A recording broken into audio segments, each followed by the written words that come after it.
आपल्यासोबत शिंदे शिवसेनेचे जिल्हा प्रमुख राजेंद्र जंजाळ आहेत. त्यांची नाराजी आहे, खास करून संजय शिरसाट जे पालकमंत्री आहेत त्यांच्यावर आहे. आणि काल या संदर्भात त्यांनी विमानतळावर एकनाथ शिंदे यांची भेट पण घेतली. काय चर्चा झाली नेमकी? एकनाथ शिंदे साहेबाला एकंदर छत्रपती संभाजीनगरची जी परिस्थिती आहे त्याबद्दल पूर्ण माहिती या ठिकाणी दिली गेलेली आहे. आणि निश्चित त्यांनी सांगितलं की आता नगरपालिका नगर परिषदेच्या निवडणूक झाल्यानंतर खासदार श्रीकांतदादा शिंदे यांना छत्रपती संभाजीनगरमध्ये पाठवण्यात येईल. सगळ्या कार्यकर्त्या पदाधिकारी यांच्याशी ते चर्चा करणार आहेत. आणि निश्चित या जिल्ह्यामध्ये येणाऱ्या स्थानिक स्वराज्य संस्थेच्या ज्या काही निवडणुका असतील त्या निवडणुकीमध्ये चांगल्या पद्धतीने यश मिळवण्यासाठी स्वतः श्रीकांत शिंदे जातीने लक्ष घालणार आहेत. अशा बाबतीतच्या सूचना माननीय नेते एकनाथ शिंदे साहेबांनी या ठिकाणी दिलेल्या आहे. ज्याप्रमाणे तुम्ही माध्यमासमोर तुमचा राग व्यक्त केला त्यावर पालकमंत्री संजय शिरसाट असं म्हणतात की ते विद्वान आहेत, बोंबलत कशाला फिरतात, चर्चा केली पाहिजे. नाही, चर्चा करण्याचा प्रयत्न अनेक वेळा झालेला आहे. आणि निश्चित मी विद्वान आहे म्हणूनच कदाचित मी जिल्हाप्रमुखसुद्धा आहे. आणि त्यांच्या निवडणुकीची प्लॅनिंग करण्याची जबाबदारीसुद्धा माझ्यावर आहे. म्हणजे त्यांना चांगल्या पद्धतीने माहिती मी विद्वान आहे. मला वाटत नाही त्यांनी मला याच्यात नावं ठेवले असतील. त्यांनी माझा ह्या ठिकाणी सन्मानच केलेला आहे विद्वान म्हणून. त्याच्याबद्दल खरं तर माझ्या मनामध्ये काही राग येण्याचं कारण नाही आहे. पण निश्चित एकनाथ शिंदे साहेबाच्या नेतृत्वामध्ये या ठिकाणी काम करत असताना ज्यावेळेस पक्ष या ठिकाणी नव्याने बांधण्याचा होता त्यावेळेसपासूनची जबाबदारी मी या ठिकाणी यशस्वीपणे पार पाडलेली आहे. आणि गेल्या सगळ्या निवडणुकीमध्ये मला चांगलं आठवतं की ज्यावेळेस उठाव झाला त्यानंतर सगळ्यात पहिली निवडणूक ही बजाजनगर ग्रामपंचायतीची झाली होती.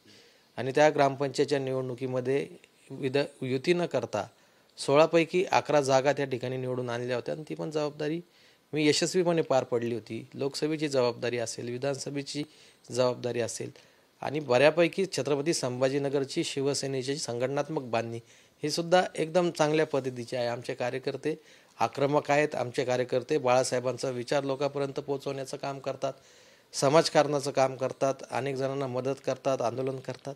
निश्चितच हे सगळं करत असताना माझ्याही पाठीशी संघटना बांधणीचा मोठा अनुभव आहे. आणि निश्चितच याचा फायदा आमच्या सगळ्या उमेदवाराला देखील या ठिकाणी झालेला आहे. ज्या ज्या उमेदवारी सर्व हे केले तुम्ही जिल्हा प्रमुख म्हणून केले, तुम्हाला जिल्हा प्रमुख आहेत, तुमच्याकडे जबाबदारी आहे म्हणून केले. परंतु संजय शिरसाट असं म्हणतात की तुम्हाला जिल्हा प्रमुख त्यांनी केले, म्हणजे शिंदे साहेबाकडे ते तुम्हाला घेऊन गेले आणि तुम्हाला जिल्हा प्रमुख केलं. मी प्रामाणिकपणे सांगतोय की ज्या वेळेस मी जिल्हा प्रमुख झालो होतो त्यावेळेस शिंदे साहेबासोबत छत्रपती संभाजीनगरचे आमदार खासदार सोडले, खासदार तर नव्हते तेव्हा, पण आमदार जर सोडले तर असे बोटावर मोजण्या इतके लोक होते. आणि जिल्हा प्रमुखाच्या शर्यतीमध्ये कोणी नव्हतं. मी सुद्धा त्यांना म्हटलं नव्हतं की मला जिल्हा प्रमुख करा म्हणून. पण कुठं खऱ्या अर्थानं ज्यावेळेस हिंगोलीचे संतोषजी बांगर यांना जिल्हा प्रमुखचं पहिलं पत्र दिलं, दुसरं महाराष्ट्रातलं पत्र मला देण्यात आलेलं आहे. माझ्यामध्ये काहीतरी तेच एकदा ते म्हणतात ते विद्वान आहे, एकदा ते म्हणतात मीच त्याला दिलं. म्हणजे मी विद्वान असेल म्हणून मला दिलं ना, विद्वान असेल म्हणून मला दिलं ना. आणि जी जबाबदारी मला दिलेली आहे ती मी यशस्वीपणे पार पाडलेली आहे. तुम्ही गेल्या 3 वर्षापासूनचा छत्रपती संभाजीनगरचा संघटनेचा इतिहास तपासा की त्यांनी जी, ठीक आहे ते पण त्यावेळेस आमदार होते, ते पण नेते होते, देण्यामध्ये त्यांचा सहभाग आहे सुद्धा. परंतु मी ती जबाबदारी अतिशय यशस्वीपणे पार पाडलेली आहे. हे तर त्यांना मान्य करावं लागेल.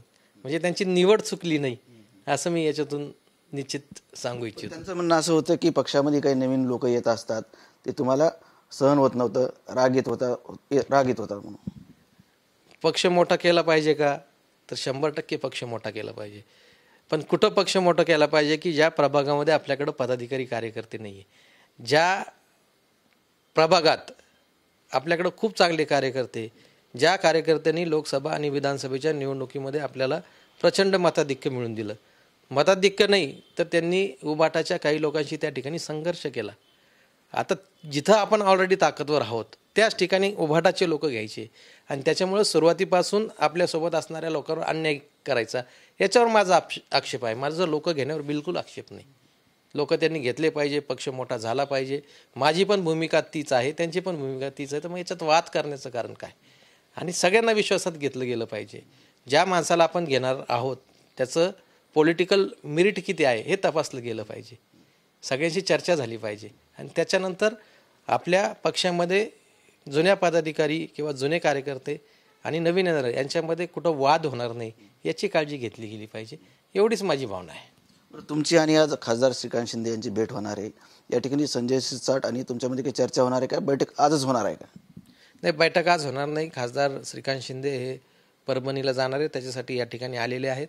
परंतु एकनाथ शिंदे साहेबांनी त्यांना सूचना करणार आहेत की नगर परिषदेच्या निवडणूक झाल्यानंतर या ठिकाणी सर्व पदाधिकारी आणि कार्यकर्ते यांच्याशी 1 to 1 चर्चा करून खऱ्या अर्थानं येथे नेमक्या अडचणी काय त्या सोडवण्यासाठी ते प्रयत्न करणार आहेत. आज मी श्रीकांत शिंदे साहेबाला देखील जाऊन भेटणार आहे आणि त्यांच्याशी सुद्धा आपण या ठिकाणी मी चर्चा करणार आहे.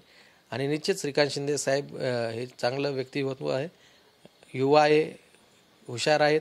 निश्चित ह्या छत्रपती संभाजीनगरच्या शिवसेनेच्या संघटनात्मक याच्यामध्ये त्यांचा निश्चित आपल्याला फायदा होणार आहे. माजी विरोधी पक्ष नेते आहेत अंबादास दानवे, तुमचे मित्र पण आहेत. त्यांनी एक ट्विट केलं आहे, उमरगा नगर परिषद आहे तिथली ती निवडणूक आहे आणि त्या ठिकाणी एक बॅनर लावलेला आहे. त्या बॅनरमध्ये एकनाथ शिंदे साहेब, सोनिया गांधी आणि राहुल गांधी यांचा फोटो आहे. त्या ट्विटमध्ये असं म्हणतात की काँग्रेस नको म्हणून छाती बडवत सुरत, गुवाहाटी, गोवा असा पळपुटा प्रवास केलात आणि आता नाकाने कांदे सोलले. आता घ्या कटप्रमुख एकनाथ शिंदे, सोनिया गांधी आणि राहुल गांधी एकाच बॅनरवर, तेही धनुष्यबाण चिन्हासह. थोडक्यात दिल्लीश्वरांच्या भीतीने बाळासाहेबांचे विचार खुंटीला टांगले आहेत, याला म्हणतात बुडाखालील अंधार, असं ट्विट आहे. नाही, माननीय अंबादास दानवे साहेब जे आहेत ते या महाराष्ट्राचे माजी विरोधी पक्षनेते होते. एखादरी कुठं गल्लीत कोपऱ्यात जाऊन लागलेलं बॅनर काढून आणायचं आणि अशा पद्धतीने एकनाथ शिंदे साहेबांवर टीका करायची, हे काही योग्य नाही. आणि आता संजय राऊत साहेबाची जागा त्यांनी घेतल्यामुळं दररोज त्यांना काहीतरी बोलायचं आहे. निश्चित एकनाथ शिंदे साहेबाला तिथं काँग्रेसची युती झालेली आहे का, बॅनर याच्याबद्दल निश्चित माहिती नसेल. जर एकनाथ शिंदे साहेबाला माहीत असतं तर त्यांनी अशा पद्धतीचं तिच्या कार्यकर्त्याला सूचना केल्या असत्या. आणि आपण दुसऱ्याच्यावर आरोप करण्याच्या अगोदर किंवा दुसऱ्यावर बोलण्याच्या अगोदर स्वतःकडे बघितलं पाहिजे. गेल्या 2.5 वर्ष ते ह्याच काँग्रेसच्या मांडीला मांडी लावून बसले. एवढंच नाही तर ह्याच काँग्रेसच्या एका पदाधिकाऱ्यांनी टी व्हीवर चालणारं रामायण बंद करा अशा पद्धतीची मागणी त्याच व्यासपीठावर गेली की ज्या व्यासपीठावर उद्धवसाहेब ठाकरे आणि अंबादास दानवे आजूबाजूला बसलेले होते. जो दौरा झाला त्याच्यामध्ये आपल्याच चॅनलच्या माध्यमातून ते बघितलेलं आहे. त्याच्यामुळे आमच्यावर आरोप करण्यापेक्षा आपण कुठं आहोत, आपण काय करतो याची त्यांनी खऱ्या अर्थानं शहानिशा करण्याची आवश्यकता आहे. आणि एकनाथ शिंदे साहेबांनी मागच्या 2.5 वर्षाच्या काळामध्ये मुख्यमंत्री म्हणून काम करत असताना या महाराष्ट्रासाठी अनेक निर्णय चांगले घेतलेले. आणि जेव्हा एकनाथ शिंदे साहेबांनी या ठिकाणी उठाव केला त्याच्या सगळ्यात मोठे लाभार्थी कोण असेल तर ते अंबादास दानवे. जर एकनाथ शिंदे साहेबांनी उठाव केला नसता, एकनाथ शिंदे साहेब गेले नसते तर अंबादास दानवे त्यांच्या पूर्ण जीवनामध्ये कधीच विरोधी पक्षनेते झाले नसते. अंबादास दानवे यांना निवडून आणण्यासाठी सुद्धा एकनाथ शिंदे साहेबांनी कोणत्या प्रकारची ताकद त्यांना त्या ठिकाणी पुरवली होती अंबादास दानवे कदाचित विसरले असतील. म्हणजे आज जर अंबादास दानवे त्यावेळेस विधान परिषदेचे आमदार झाले तर ते फक्त आणि फक्त एकनाथ शिंदे साहेबांमुळे झालेले. नक्कीच शेवटी शिवसेनेचे जिल्हाप्रमुख राजेंद्र जंजाळ, कॅमेरामन हर्षल निकमसह संजय सरोदे, TV9 मराठी, छत्रपती संभाजीनगर.